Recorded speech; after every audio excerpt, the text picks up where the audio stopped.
사랑하는 성도님들, 우리의 마음을 지키는 것이 얼마나 중요한지 모릅니다. 이 마음 가운데 말씀을 두는 것이 얼마나 중요한 일인지 몰라요. 마음은 우리의 삶의 운전석 핸들과도 같은 거예요. 운전할 때 여러분, 요즘과 같은 장마철에 태풍이 오면 얼마나 무서워요. 비도 막 억수로 쏟아지고 바람도 막 불면 앞이 보이지 않을 때가 있어요. 그럼 어떻게 해요 여러분? 비상등 딱 켜고 또 천천히 가면서 운전석 핸들을 어떻게 합니까? 꽉 붙잡잖아요. 꽉. 아무리 바람 불고 비가 억수로 쏟아져도 속도는 조금 느릴지라도 안전하게 목적지까지 도착하는 거예요. 똑같습니다. 고난과 시련이 가득해도 마음이 흔들리지 않으면 아무렇지 않은 거예요. 안전한 겁니다. 모든 지킬 만한 것 중에 다른 것이 아니라 마음을 지켜야 하는 거예요. 그래야 생명이 우리에게 있어요. 여러분, 운전수가 비 오는 날 이 마음 핸들을 꽉 붙잡지 않고 놓고 있다고 생각해봐요. 바로 사고가 나는 거예요. 이 마음을 지키는 것은 이 핸들을 꽉 붙잡는 거예요. 나 스스로에게 맡기는 것이 아니라 우리의 운전수 되시는, 우리의 지휘자 되시고 인도자 되시는 말씀이신 주님께 맡겨야 되는 거예요. 그러면 말씀이신 주님께서 흔들리지 않고 내 인생의 핸들을 붙잡아 주시는 겁니다. 스펄전 목사님이 자기가 돌보는 고아들을 위해서 300파운드를 모금했습니다. 너무 감사하면서 기도하던 중에 하나님께서 이런 음성을 들려주시는 거예요. 그 돈을 조지 뮬러 목사에게 갖다 주어라 라는 음성을 들려주시는 거예요.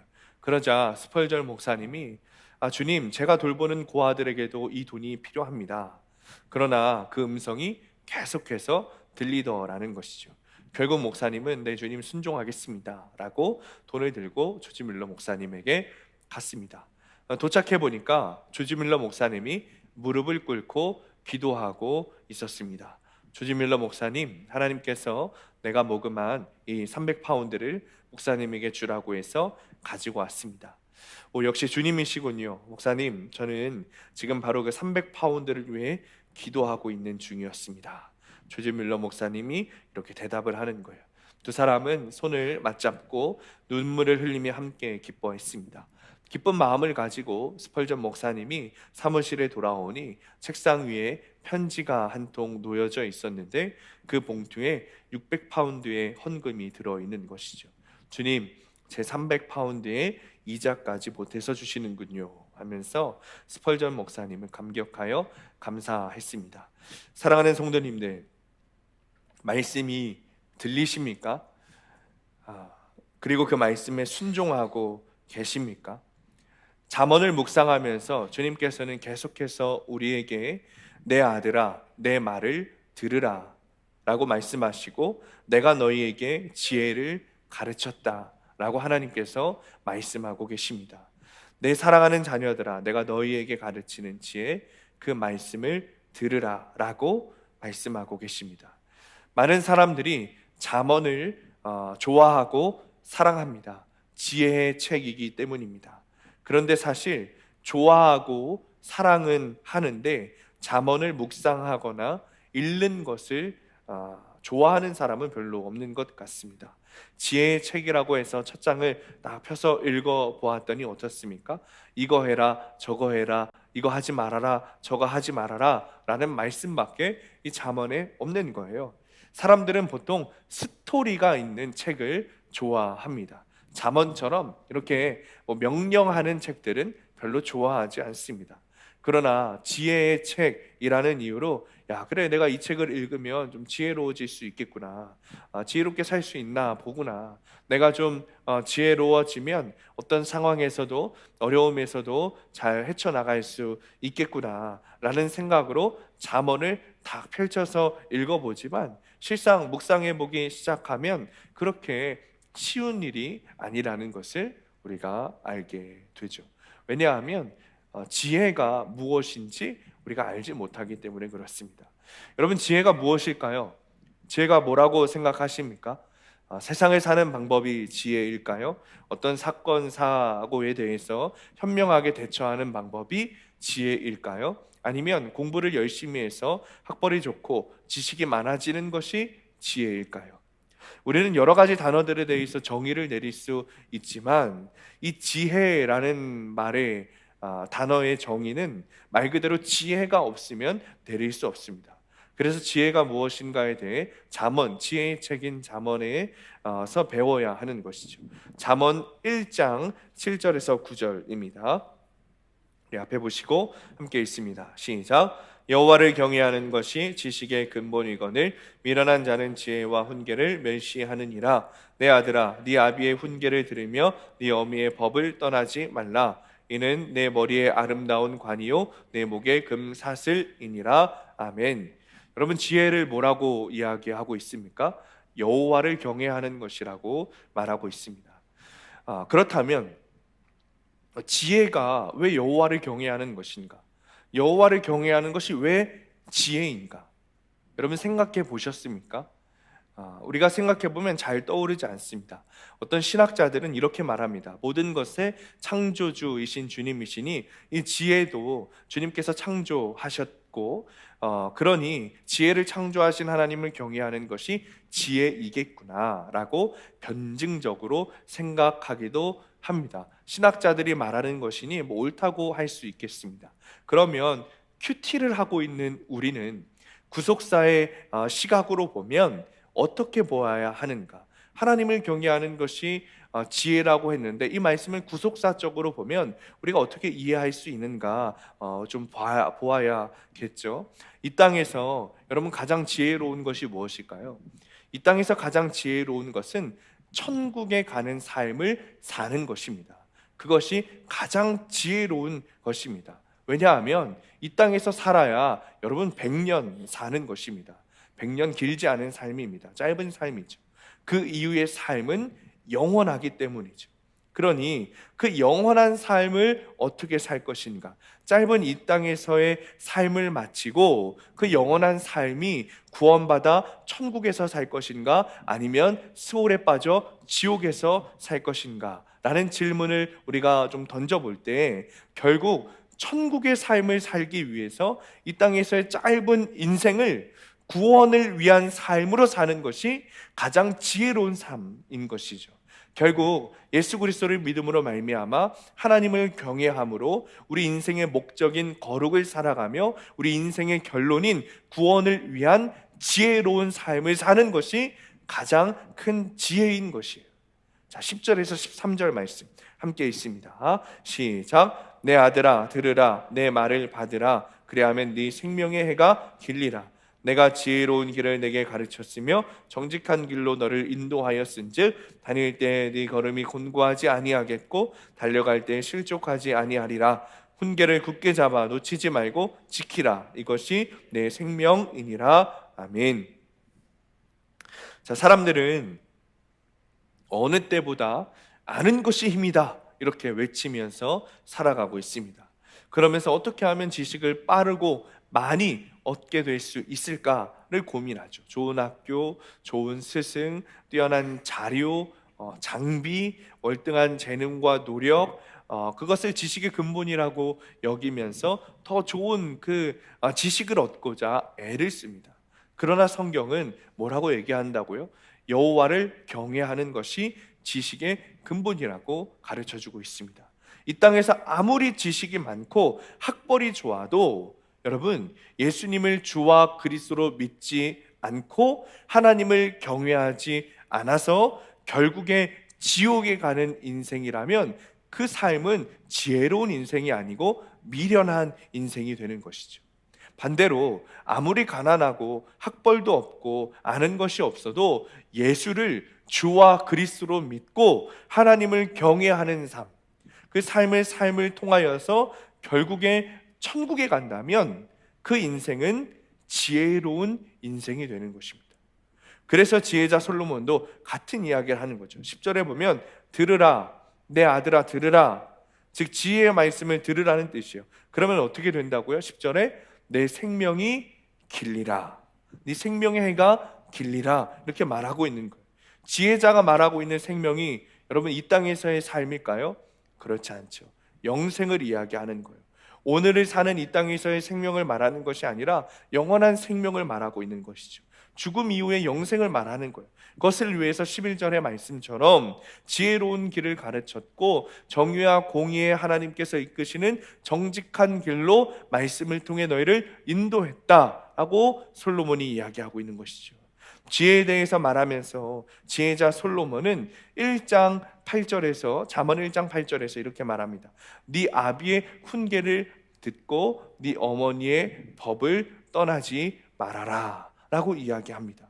이것에 대해서 한 칼빈 신학자가 이렇게 이야기했어요. 아버지의 훈계는 하나님의 말씀을 뜻하고 어머니의 법은 교회의 법, 교회의 가르침을 말한다 라고 해석했습니다.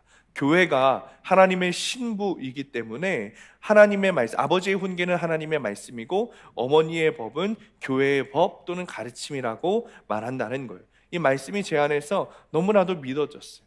하나님의 말씀, 즉 기록된 성경을 통해 우리는 하나님의 명령을 듣습니다. 하나님의 말씀을 듣습니다. 기록된 말씀을 우리가 스스로 큐티하면서 또 기도를 통해서 하나님과의 교제를 통해 하나님의 명령, 하나님의 말씀을 듣습니다. 그것이 너무나도 중요한 일입니다. 가장 중요한 일이죠. 이것이 아버지의 역할이에요. 아버지의 훈계인 거죠. 그런데 어머니는 어떤 역할을 하는 것이죠? 아버지의 말씀을 이해하지 못하는 자녀들에게 어머니는 친절하게 자세히 이해시키는 역할을 하는 거예요. 그것이 교회의 법이고 그것이 교회의 가르침인 것이죠. 여러분, 그리스도인은 그냥 태어나지 않습니다. 그냥 뚝딱 하고 그리스도인이 태어나는 것이 아니에요. 그리스도인은 교회의 사역을 통해서 복음이 뿌려지고 전해지고 믿어짐을 통해 그리스도인, 단 한 명의 그리스도인이 태어나는 거예요. 전도를 통해서 믿음이 없는 사람들이 교회에 발걸음을 하지만 교회에 왔다고 해서 다 그리스도인이 되는 것은 아닙니다. 교회에 몇십 년 다녔어도 그리스도인이 되지 못하는 사람들이 많이 있습니다. 그렇기 때문에 단순히 교회에 다니는 것이 목적이 되는 것이 아니라 교회에서 들려지는 복음의 말씀이 우리의 영과 귀에 들려야 하는 것입니다. 그래야 믿음이 생기고 그래야 그리스도인이 되는 거예요. 그리스도인이라는 또 하나의 생명이 태어나게 되는 것이죠. 그래서 교회는 설교를 통해서 하나님의 말씀을 선포하고 또 양육하고 제자 훈련하고 말씀의 가르침을 통해서 그리스도의 장성한 분량까지 성도들이 성장하도록 돕는 것이죠. 그것이 어머니의 법이고 교회의 가르침인 거예요. 그리고 성도들은 그 교회의 법과 가르침을 따라야 하는 것이죠. 여러분, 우리는 대부분 법을 잘 지킵니다.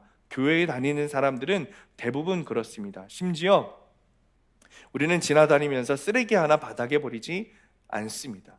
뿐만 아니라 나라법, 회사법 여러분 너무 잘 지키시잖아요. 왜 그렇죠? 무섭기 때문이죠. 특히 운전하시는 분들은 내비게이션 딱 틀어놓고 그렇죠, 속도를 아주 정확하게 맞춰서 가려고 합니다. 속도 하나 잘 맞추지 못하면 아주 그 벌금이 무섭기 때문이죠. 어느 날은 첫째 아이가 이 팔꿈치가 빠져가지고 병원에 급하게 갔습니다. 놀다가 팔꿈치가 빠져버린 거예요. 그래서 급하게 병원에 갔는데 여러분, 글쎄 주차할 데가 없는 건 아닙니까? 마음은 급하고 이 차에서 팔에 빠진 이 아이는 자지러지게 우는데 주차할 곳이 없는 거예요. 그래서 어쩔 수 없이 장애인 주차구역에 주차를 급히 하고 아이를 데리고 올라가서 치료를 받고 내려왔어요. 그리고 잘 치료를 마치고 집에 돌아왔는데 글쎄 여러분, 며칠 뒤에 그 쥐정주차 위반 딱지가 날라온 것 아닙니까? 야, 그거 금방 치료 받은 지 얼마 되지도 않았는데 그 딱지를 받았어요. 어떤 사람이 사진을 찍고 신고를 한 거예요. 저는 장애인 주차 자리에 그렇게 주차하는 게 벌금이 그렇게 센지 몰랐어요. 야, 딱지 몇 번 받아봤는데 그 중에 제일 세더라고요. 그러니까 뭐 잘못한지는 알고 있었지만 벌금을 보니까 여러분 마음이 막 더 쓰라리면서 막 반성이 되면서, 여러분 그 뒤에는 애가 뭐 울든 말든 아프든 뭐 어쩌고 저쩌고든 주차 제대로 하고 병원 가잖아요. 그러니까 벌금이 무섭기 때문에 그렇게 하는 거죠. 그런데 여러분, 교회법은 어떻습니까? 여러분, 교회법 무서워서 잘 지키고 계십니까? 그렇지 않다는 거예요. 교회법이야 뭐 그냥 안 지켜도 되지 뭐 별거 있나, 교회 가르침이야 뭐 지키면 좋고 안 지키면 뭐 그냥 그만인 거지 하시는 거예요. 그래서 여러분, 참된 예배자가 되는 그 5가지 수칙 매주 보면서도 성경책 안 가져오고 큐티책 안 가져오고 뭐 그런 거 아니겠습니까? 여러분 맨날 매주 가운데 앞자리부터 앉으라고 해도 여러분들 잘 안 앉으시는 거 아니겠습니까? 어? 그렇잖아요. 그런데 우리가 정말 그리스도인이라면 아버지의 훈계, 어머니의 법, 즉 하나님의 말씀과 교회의 법, 교회의 가르침을 잘 들어야 돼요. 사실은 그것이 더 무서운 거죠. 왜냐하면 우리의 생명과 연관되어 있기 때문이에요. 우리가 하나님의 말씀이든 교회의 법이든 잘 듣지 않는 이유는 하나인 것 같아요. 내가 중심이기 때문에 그래요. 여전히 하나님의 말씀이 중심이 아니고 교회의 가르침이 중심이 아니고 내가 중심이기 때문에 그렇습니다. 우리가 태어났을 때부터 그렇게 태어난 거예요. 아담과 하와로부터 그 원죄로부터 온 교만이 내 안에 여전히 뿌리 박혀 있기 때문에 그런 거죠. 하나님의 말씀이 생명을 주고 교회의 가르침이 그것을 깨닫게 하는 것인데, 내 안에 있는 교만으로 인해서 하나님의 말씀과 교회의 법과 가르침이 아니라 내 생각과 내 뜻대로 살고 행동해야 나를 잘되게 할 것이고 잘 살게 할 것이라고 생각하니 우리가 여전히 하나님의 말씀에 순종하지 못하는 것이죠. 교회에서 여러분 왜 그렇게 양육하라고 이야기하고 제자 훈련을 외치고 큐티를 외치는 걸까요? 왜 그렇게 교회에만 붙어 있어라, 속회에만 붙어 있어라, 말씀 공동체에만 붙어 있으라 라고 외치는 걸까요? 복음의 증인들 수요 집회에 꼭 오셔라, 왜 그렇게 외치는 걸까요? 교회가 잘 되기 위해서일까요? 교회가 잘 되기 위해서 그것을 외친다면 여러분 진작에 교회라는 존재는 없어졌을 거예요. 그런 이유라면 교회라는 존재는 이 땅에 없어졌을 겁니다. 그게 아니에요. 여러분의 각 사람의 심령을 위해서 외치는 겁니다. 여러분의 구원을 위해서, 여러분의 믿음을 위해서, 여러분의 생명을 위해서 외치고 있는 거예요. 12절 말씀 보면 다닐 때에 네 걸음이 곤고하지 않게 되고 달려갈 때 실족하지 아니할 것이다, 이렇게 말하죠. 하나님의 말씀을 붙들어야 내 삶의 걸음이 곤고하지 않게 되는 거예요. 하나님의 말씀을 붙들어야 우리가 낙심할 때 실족하지 않게 되는 거예요. 오늘도 주신 말씀을 붙들고 말씀 묵상을 해야 우리 삶에서 어떤 상황이 닥치더라도 우리가 실족하지 않게 되는 거예요. 우리는 삶을 살아가면서 누구나 수고해야 합니다. 특별한 고난과 특별한 시련이 없어도 우리는 각자의 삶에서, 각자의 생활에서 땀 흘리며 일해야 되고 먹고 살기 위해 애써야 되고 우리도 수고하고 애쓰는 과정들이 다 있습니다. 그 가운데 피곤도 하고 실패를 맛보기도 하고 힘들기도 하고 그런 것이죠. 예수 믿는다고 힘들지 않는 것 아닙니다. 예수 믿는다고 땀 흘리지 않아도 되는 것 아닙니다. 다 똑같아요. 세상 사람들과 다 똑같이 우리가 살아가는 것이죠. 그런데 우리가 다른 것은 길과 진리와 생명 되시는 주님의 말씀을 붙들 때 세상 사람들과 똑같은 삶을 살아가지만 우리의 삶은 곤고하지 않게 되는 것이고 우리의 삶이 실족하지 않게 되는 것이죠. 똑같은 삶을 살아가는 것이지만 과정이 다르고 결과도 다른 것이죠. 13절 말씀 보면 훈계를 굳게 붙잡으라고 말해요. 놓치지 말고 붙잡으라고 말하죠. 하나님의 말씀을 붙잡아야 된다는 거예요. 스스로 붙잡기 어려우니 교회에서 계속해서 양육받으라 이야기하고 제자훈련 받으라 이야기하고 그것도 모자랄 수 있으니까 여러분들 과소평가하는 게 아니라 내가 사랑하는 교회 지체들 성도들이니 여러분들이 살아갈 그 세상이 얼마나 어렵고 험하고 고통스러운 폭풍과 광풍이 불어온 곳인지 너무나도 잘 아니까 집회를 만들어서라도 말씀을 붙잡으시라고 복음의 증인들 집회를 하는 거예요. 왜 그렇게 하는 겁니까? 13절 말씀처럼 말씀이 우리에게 생명이 되기 때문에 그래요. 말씀을 붙잡는 것, 말씀을 놓치지 않고 붙들어 사는 것이 우리의 생명이기 때문에 그렇습니다. 우리 인생의 목적은 거룩이고 우리 인생의 결론은 구원인데 그 사실을 믿고 그 생명의 구원까지 가기 위해서는 반드시 하나님의 말씀을 붙들어야 한다고, 지혜자를 통해 솔로몬이 이야기하는 것이 아니라 지혜자 솔로몬을 통해 하나님께서 우리에게 말씀하고 계신 거예요. 먼저는 여러분 내 귀와 영의 말씀이 들려야 돼요. 그리고 그 말씀을 듣고 붙잡고 순종해야 생명을 얻을 수 있는 거예요. 그렇지 않으면 우리는 계속해서 내 생각대로 내 자아의 교만대로 살아가게 되는 거죠. 그러면 어떻게 돼요? 인생의 목적, 거룩, 인생의 결론, 구원이 아니라 우리의 결론은 사망과 수월 뿐인 거예요. 그래서 우리에게 말씀을 주신 거예요. 말씀을 붙들어야 살 수 있기 때문이죠. 적용 질문입니다. 여러분의 귀와 영의 말씀이 들리십니까? 들은 말씀으로 깨달은 나의 죄의 교만은 무엇입니까? 말씀을 듣기 위해 무엇을 하고 있습니까? 자, 우리가 붙들어야 할 것은 주님의 말씀이라는 것을 우리가 깨달았어요. 이 기록된 말씀을 우리가 붙들고 살아야 하죠. 그런데 솔로몬이 말하기를 우리가 붙들지 말아야 할 것도 있다는 거예요. 심지어 발도 들이지 말라고 이야기해요. 자, 14절부터 19절 말씀 함께 읽습니다. 시작. 사악한 자의 길에 들어가지 말며 악인의 길로 다니지 말지어다. 그의 길을 피하고 지나가지 말며 돌이켜 떠나갈지어다. 그들은 악을 행하지 못하면 자지 못하며 사람을 넘어뜨리지 못하면 잠이 오지 아니하며 불의의 떡을 먹으며 강포의 술을 마심이니라. 의인의 길은 돋는 햇살 같아서 크게 빛나 한낮의 광명에 이르거니와 악인의 길은 어둠 같아서 그가 걸려 넘어져도 그것이 무엇인지 깨닫지 못하느니라. 아멘.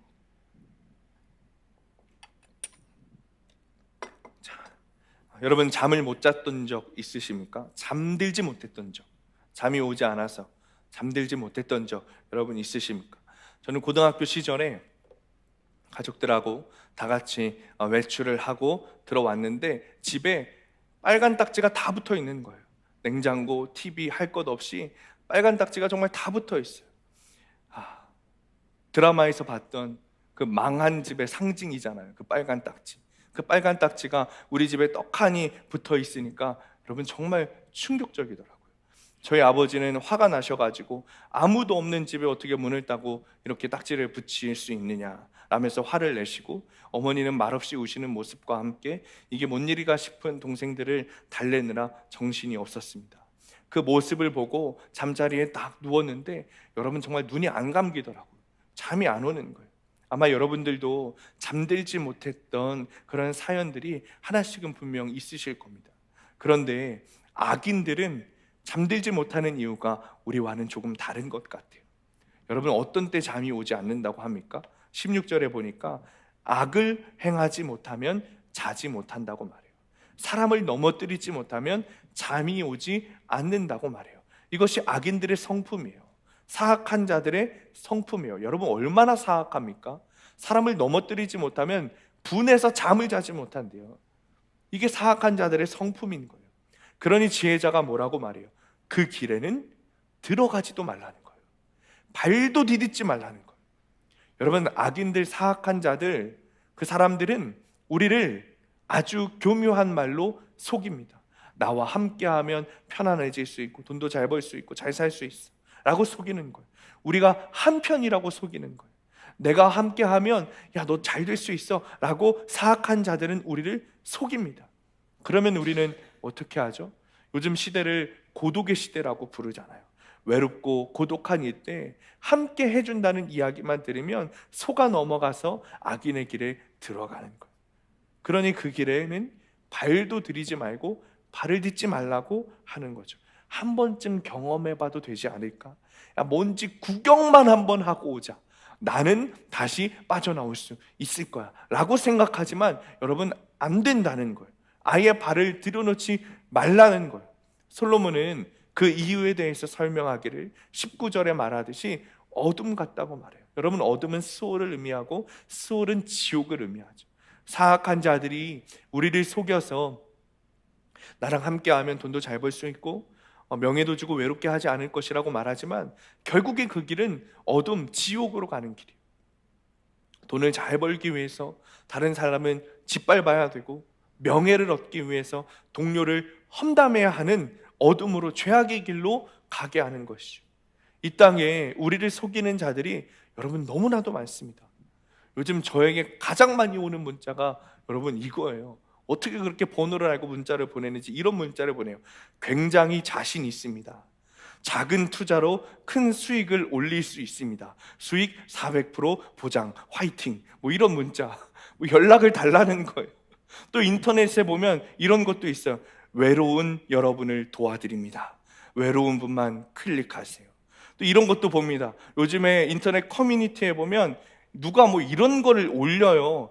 외로운 사람들끼리 모여서 술 한잔 할까요? 이러면서 저는 남자라서 여자만 환영합니다. 뭐 이런 거. 전 여자라서 남자만 환영합니다. 이런 글들이 있다는 거예요. 이런 글이 올라와 있는 것을 봅니다. 그러면 여러분 진짜로 그 글에 실제로 댓글이 달려가지고 사람들이 만나는 것을 보게 됩니다. 그런 거 여러분 하지 않는 정도가 아니라 발도 들여놓지 마세요. 클릭도 하면 안 돼요. 어플을 깔지도 마세요. 요즘 세상 사람들이 이런 노래를 부른다고 합니다. 이혼은 필수, 재혼은 선택, 남편 따로, 와이프 따로, 애인 따로. 여러분 참 안타까운 일이죠. 그런데 사람들이 악한 자들의 이런 속임수에 넘어간다는 거예요. 왜냐하면 속아 넘어간 이유가 그 안에 욕심이 있기 때문이죠. 그러니 여러분 구속사의 관점으로 보면 속인 자도 죄인이지만 속은 자도 죄인인 거예요.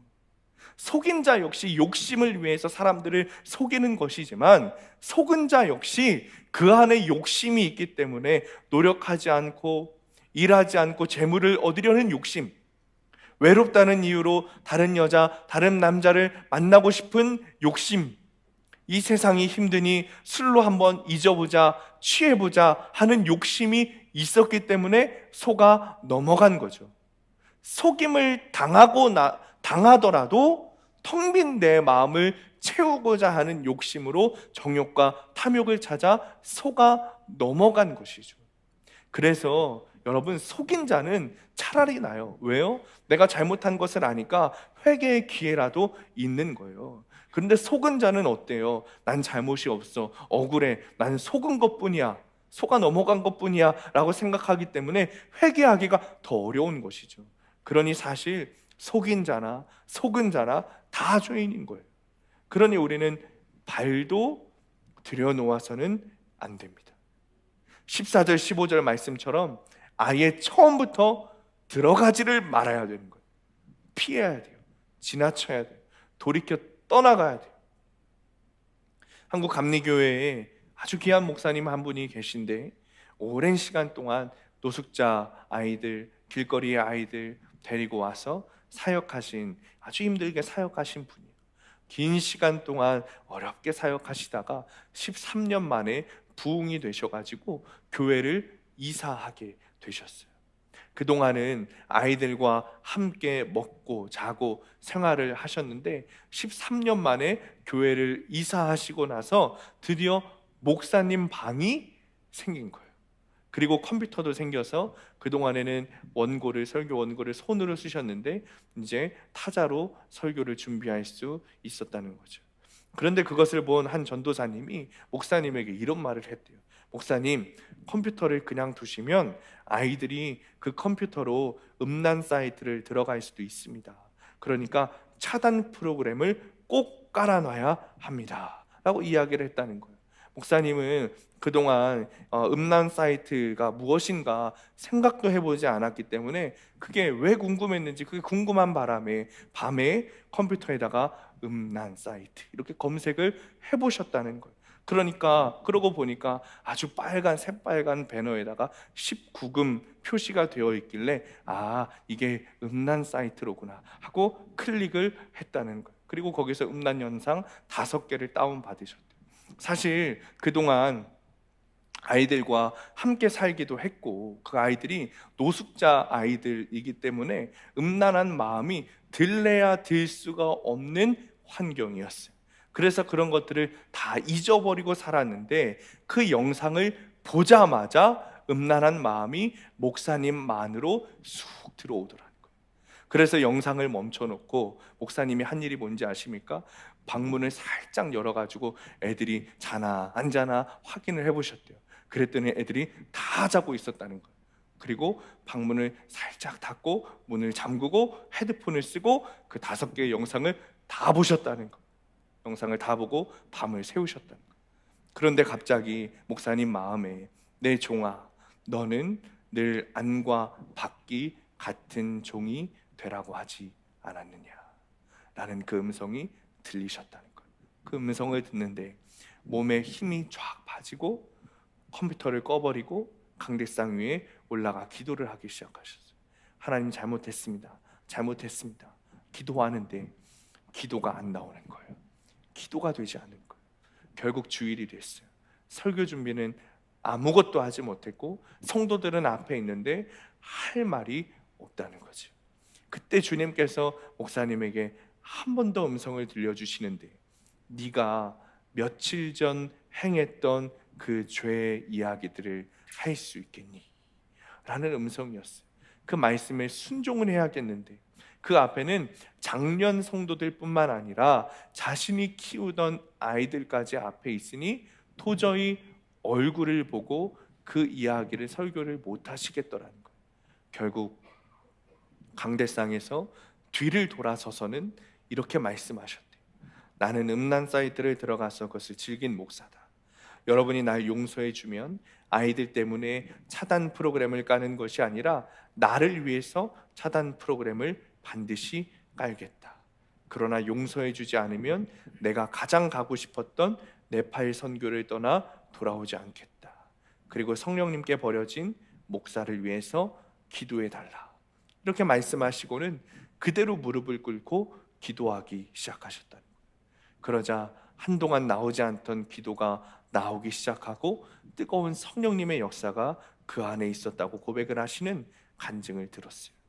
그렇게 13년을 음란에서 떠나 살던 목사님도 단 한 번에, 단 한순간의 클릭으로 인해서 그렇게 음란의 죄로 들어가게 되었다는 것. 그러니 우리는 어떻게 했어요? 여러분, 우리는 사악한 길로는 아예 발걸음을 딛지 말아야 돼요. 이 정도는 괜찮겠지. 궁금하니까 딱 한 번만 해볼까? 나는 괜찮을 거야. 나는 반드시 바로 빠져나올 자신이 있어. 라는 사탄의 유혹이 늘 내 귓전을 때리지만 우리는 오늘 말씀처럼 아예 발걸음을 딛지 말아야 돼요. 그것이 악으로부터 우리를 지키는 방법이에요.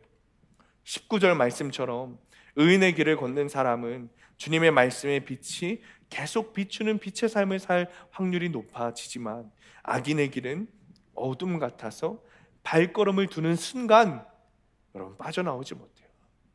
발걸음을 두는 순간 걸려 넘어져도 그것이 무엇인지 보이지가 않는 거예요. 그러니 그 안에서 허둥지둥 헤엄쳐 빠져나오지 못하는 거죠.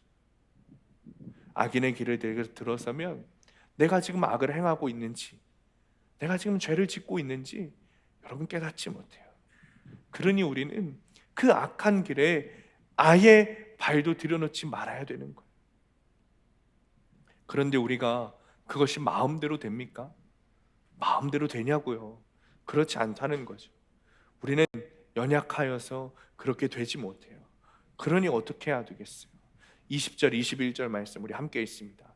20절 21절 시작. 내 아들아, 내 말에 주의하며 내가 말하는 것에 네 귀를 기울이라. 그것을 네 눈에서 떠나게 하지 말며 내 마음속에 지키라. 아멘. 주님의 말씀에 귀를 기울이고 주님의 말씀이 내 눈에서 떠나지 말게 하라 말씀하고 있는 거예요. 여러분, 근데 그냥 듣기만 하고 보기만 하라는 것이 아니라 20절 앞에 뭐라고 이야기하죠? 네가 주의하여, 너의 말씀을 주의하여 말씀에 귀를 기울이고 주의하여 말씀이 네 눈에서 떠나지 말게 하라. 이 주의하다라는 단어를 히브리어 원어로 보면 보다 유심히, 보다 숙고하여라는 뜻을 가지고 있어요. 보다 유심히 숙고하여 주의 말씀에 귀를 기울이고 보다 유심히 숙고하여 주의 말씀이 내 눈에서 떠나지 말게 하라는 주님의 말씀입니다. 주님의 말씀을 붙잡는 것이 큐티라는 것은 우리가 잘 알고 있죠. 말씀 묵상이라는 것은 우리가 잘 알고 있어요. 그런데 이 큐티를 그냥 듣는 둥 마는 둥 귀로만 듣는 것이 아니라, 보는 둥 마는 둥 그냥 하는 것이 아니라 보다 유심히 숙고하여 말씀을 묵상하라는 거예요. 그래서 마음에 그 말씀을 새기라는 거예요. 저번 수요일에 우리들 교회 김상권 장로님이 오셔가지고 간증해 주시면서 이런 말씀하셨죠. 본인도 수암교회 데일리 FM 듣고 있다. 그런데 듣기만 해서는 안 된다. 귀티, 눈티만 하는 것이 아니라 한 줄이라도 쓰는 적용을 해야 된다. 큐티를 해야 된다. 여러분, 정말 이 말씀을, 주님이 주신 이 기록된 말씀을 우리가 마음에 새기려면 우리가 보다 유심히 숙고하여 집중하여 큐티해야 되는 거예요. 보다 유심히 숙고하여 큐티해야 되는 거예요. 여전히 목사님 아침에 시간이 없습니다 라고 말씀들 하시죠. 그런데 여러분, 말씀 묵상하는 거는, 하나님을 경외하는 지혜는 우리에게 주어진 시간 속에서 짬을 내서 하는 게 아닙니다. 우리가 할 거 다 하고 짬내서 하는 것은 여러분 보통 한다고 말하지 않고 해준다고 말하는 거예요. 그러니까 뭐라고 말하는 거예요? 하나님께 이러는 거예요. 주님이 말씀 붙잡고 묵상하라고 하셨으니까 제가 큐티 해드릴게요 라고 하는 것과 똑같다는 거예요. 여러분, 정말 말씀을 보다 유심히 숙고하여 큐티하려면, 묵상하려면 짬나는 시간에 시간 내서 묵상하는 게 아니라 내가 사용하는 시간 중에 구별하여서 혹은 시간을 내서 말씀을 묵상해야 되는 거예요. 평소에 출근하고 학교에 갈 때 6시에 일어나야 된다. 그러면 30분 일찍 일어나서 말씀 묵상하는 거예요. 이렇게 묵상하는 거야말로 해드리는 것이 아니라 내가 살기 위해서 말씀 붙잡고 묵상한다고 할 수 있는 거죠. 그제서야 22절의 말씀처럼 큐티를 통해서 생명을 얻고 건강을 얻듯이 말씀으로 살아가는 겁니다. 23절 말씀 우리 함께 읽습니다. 시작. 모든 지킬 만한 것 중에 더욱 내 마음을 지키라. 생명의 근원이 이에서 남이니라. 아멘. 사랑하는 성도님들, 우리의 마음을 지키는 것이 얼마나 중요한지 모릅니다. 이 마음 가운데 말씀을 두는 것이 얼마나 중요한 일인지 몰라요. 마음은 우리의 삶의 운전석 핸들과도 같은 거예요. 운전할 때, 장마철이 왔다면서요? 여러분, 요즘과 같은 장마철에 태풍이 오면 얼마나 무서워요. 비도 막 억수로 쏟아지고 바람도 막 불면 앞이 보이지 않을 때가 있어요. 그럼 어떻게 해요, 여러분? 비상등 딱 켜고 속도도 천천히 가면서 운전석 핸들을 어떻게 합니까? 꽉 붙잡잖아요. 꽉. 운전석의 핸들을 꽉 붙잡고 가면 아무리 바람 불고 비가 억수로 쏟아져도 속도는 조금 느릴지라도 안전하게 목적지까지 도착하는 거예요. 똑같습니다. 고난과 시련이 가득해도 마음이 흔들리지 않으면 아무렇지 않은 거예요. 안전한 겁니다. 마음을 지키는 것이 가장 중요한 거예요. 모든 지킬 만한 것 중에 다른 것이 아니라 마음을 지켜야 하는 겁니다. 그래야 생명이 우리에게 있어요. 여러분, 운전수가 비 오는 날 이 마음 핸들을 꽉 붙잡지 않고 놓고 있다고 생각해 봐요. 바로 사고가 나는 거예요. 이 마음을 지키는 것은 이 핸들을 꽉 붙잡는 거예요. 나 스스로에게 맡기는 것이 아니라 우리의 운전수 되시는, 우리의 지휘자 되시고 인도자 되시는 말씀이신 주님께 맡겨야 되는 거예요. 그러면 말씀이신 주님께서 흔들리지 않고 내 인생의 핸들을 붙잡아 주시는 겁니다. 적용 질문입니다. 귀티, 눈티만 하는 것이 아니라 주의하고 집중하여 보다 유심히 숙고하여 큐티하고 있습니까? 날마다 큐티하시겠습니까? 말씀을 마칩니다. 잠언 4장에서 제자 솔로몬은 이렇게 결론을 맺고 있어요. 26절, 27절 말씀 함께 있습니다. 시작. 네 발이 행할 길을 평탄하게 하며 내 모든 길을 든든히 하라. 좌로나 우로나 치우치지 말고 네 발을 악에서 떠나게 하라. 아멘. 솔로몬이 이렇게 말합니다. 네 발을 악에서 떠나게 하라. 사랑하는 성도님들, 우리는 주님의 길을 가는 사람들입니다. 우리는 다 정말 주님이 가르쳐 주신 그 길을 가는 사람들이죠. 그 좁은 길을 걷기 위해 정말 발버둥 치며 애쓰고 있는 우리들입니다. 저도 그렇고 여러분들도 그래요. 늘 말씀 묵상하면서 예배 나와서 한 번이라도 주님의 말씀 들으려고 애쓰고 있는 사실을 저도 알고 여러분도 알고 하나님도 알고 계십니다.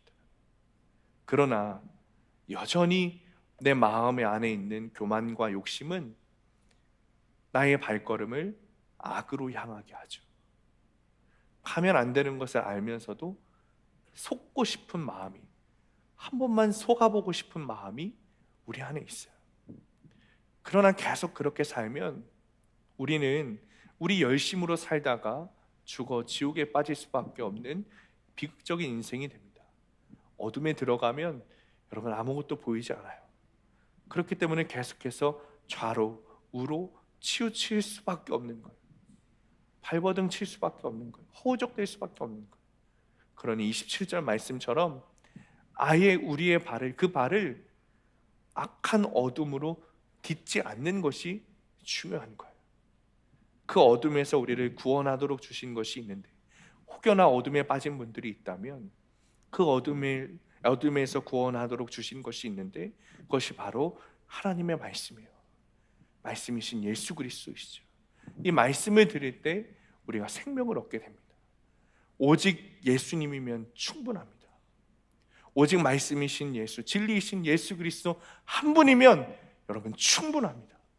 정말 이것이 믿어진다면 우리의 발걸음은 좌로나 우로나 치우치지 않고 악에서 떠나게 되어 있습니다.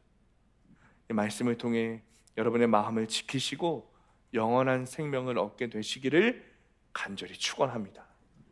우리 시간에 다 일어나셔서 충만이라는 찬양 함께 찬양하시고 함께 기도하겠습니다. 우리 26절, 27절 말씀 붙들고 함께 기도합니다. 네 발이 행할 길을 평탄하게 하며 내 모든 길을 든든히 하라. 좌로나 우로나 치우치지 말고 네 발을 악에서 떠나게 하라. 주님, 하나님을 경외하는 것이 지혜라는 것을 깨닫게 하시니 주님 감사합니다. 우리가 이 땅에서 살아가며 어떤 지혜로 살아갈 것인가 고민하며 여러 가지 지식들을 찾지만 또 세상의 가치관들을 찾지만 결국 지혜의 근본은 하나님을 경외하는 것임을 깨닫습니다. 주님이 주신 말씀을 붙들고 지금 살아가게 하여 주옵소서. 우리에게 주신 이 기록된 말씀을 붙들고 모든 악에서 떠나가게 하여 주옵소서. 좌로나 우로나 치우치지 않게 하시고 악이라면 어떤 모양이라도 버려 마음을 지키게 하시며 거룩을 걷고 구원을 향해 우리의 발걸음을 인도하여 주옵소서. 시간에 주님 이름 부르시고 함께 기도하겠습니다. 주여, 주님 아버지 감사합니다. 하나님, 우리의 발걸음을 좌로나 우로나 치우치지 않게 하시니 하나님 감사합니다. 하나님, 우리가 이 세상을 걸어가며 살아갈 때 하나님 주의 말씀을 붙들며 살아가게 하여 주옵소서. 오직 말씀밖에 없다는 이 사실을 믿음으로 살아가게 하여 주옵소서. 오직 주님밖에 없다는 이 믿음으로 살아가게 하여 주옵소서. 우리 인생이 목적이 거룩이고 결론이 구원이라는 사실을 믿음으로 발표하마 하나님, 우리가 이 말씀을 붙들고 오직 하나님을 경외하는 지혜로 살아가게 하여 주옵소서. 하나님, 다른 것이 없다면 믿습니다.